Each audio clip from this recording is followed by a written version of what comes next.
রংপুরের মিঠাপুকুর উপজেলার 12.84 বর্গমাইল আয়তনের 31,903 জনসংখ্যার বড় হজরতপুর ইউনিয়নের সটিবাড়ি থেকে বৈরীতি হাট যাওয়ার রাস্তার পশ্চিম পাশে স্থানীয় এলাকাবাসী ও সুধীজনের সহযোগিতায় প্রতিষ্ঠা পায় নানকার দাখিল মাদ্রাসা। শিক্ষার মান উন্নয়নের জন্য এই ইউনিয়নের সরকারি প্রাথমিক বিদ্যালয়ে 9টি, বেসরকারি প্রাথমিক বিদ্যালয় 4টি, মাধ্যমিক বিদ্যালয় 6টি, কারিগরি সহ কলেজ 3টি ও ধর্মীয় শিক্ষাদানের জন্য মাদ্রাসা রয়েছে 6টি, এতিমখানা ও হাফিজিয়া মাদ্রাসা 5টি। ইউনিয়ন পরিষদস্থ নানকার এলাকার মানুষের ধর্মীয় জ্ঞান বৃদ্ধির লক্ষ্যে 1999 সালে স্থাপন করা হলেও শিক্ষার্থীমুখর পরিবেশ সৃষ্টি হয় 2003 সালে।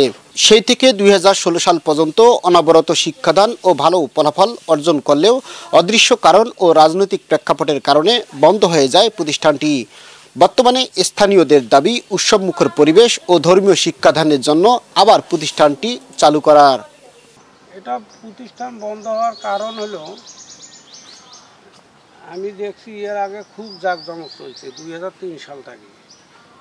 তখন থেকে জাঁকজমক চলার পরে 16 সাল পর্যন্ত চলছে, তার রেজাল্ট 100 থেকে 100, যেটা পাস পরীক্ষা দেয় সেটাই পাস করে। তারপরে আর যখন সরকার এটার ওপর কোনো কেয়ার নেয় না, তাহলে এই প্রতিষ্ঠান কীভাবে চলে?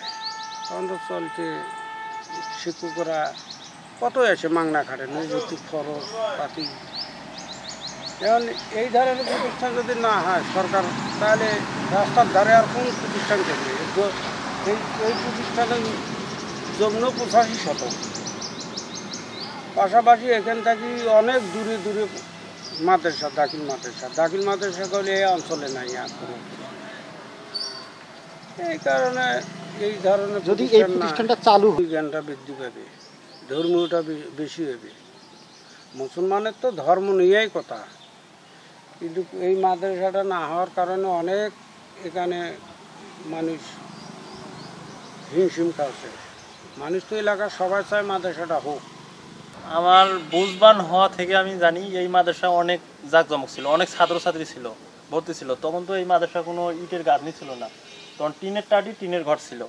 তো মাঝিয়া ছিল কাঁচা, এখন তো মাঝিয়া পাকা। তখন থেকে এই মাদ্রাসা অনেক ছাত্রছাত্রী ছিল, ভর্তি ছিল। কিন্তু কিছুদিন যাবৎ 2016 সালের পর থেকে দেখি মাদ্রাসা কোনো ছাত্রছাত্রী আসে না, আর শিক্ষকেরাও আসে না। আমি শুনছি নাকি এখানে কোনো বেতন নাই, মাদ্রাসার শিক্ষিকার কোনো বেতন নাই। তারা বেতন না পেলে কীভাবে তাদের সংসার চলবে? তারা এই কারণে মাদ্রাসা চলবে। তবু দেখি কিছু কিছু শিক্ষক মাঝে মাঝে আসে এখানে বসে, পতাকা লাগে যায়, প্রতিদিন আসে, নিয়মিত আসে। কিন্তু এই মাদ্রাসা চালু হলে অনেক সুবিধা হবে। আমাদের এলাকার ছেলেপেলেরা অনেক দূর দূরান্তে মাদ্রাসা পড়তে যায়, আশেপাশে কোথাও মাদ্রাসা নেই। এখানে মাদ্রাসা হলে খুব সুযোগ সুবিধা হবে, ছাত্রছাত্রীরা এখানে পড়তে পারবে। প্রতিষ্ঠানের শিক্ষকদের বেতন না থাকায় এবং প্রতিষ্ঠানে কর্মরত শিক্ষকদের অন্যত্র চাকরি হওয়ায় ভুতুড়ে পরিবেশ সৃষ্টি হয়। তবে মাঝে মধ্যে প্রতিষ্ঠানের প্রধান আসেন এবং সাময়িক সময় অফিসে বসে থেকে চলে যান। আর চতুর্থ শ্রেণীর কর্মচারীকে দেওয়ার দায়িত্ব পতাকা লাগানো ও উঠানো নিত্যদিনের ন্যায়।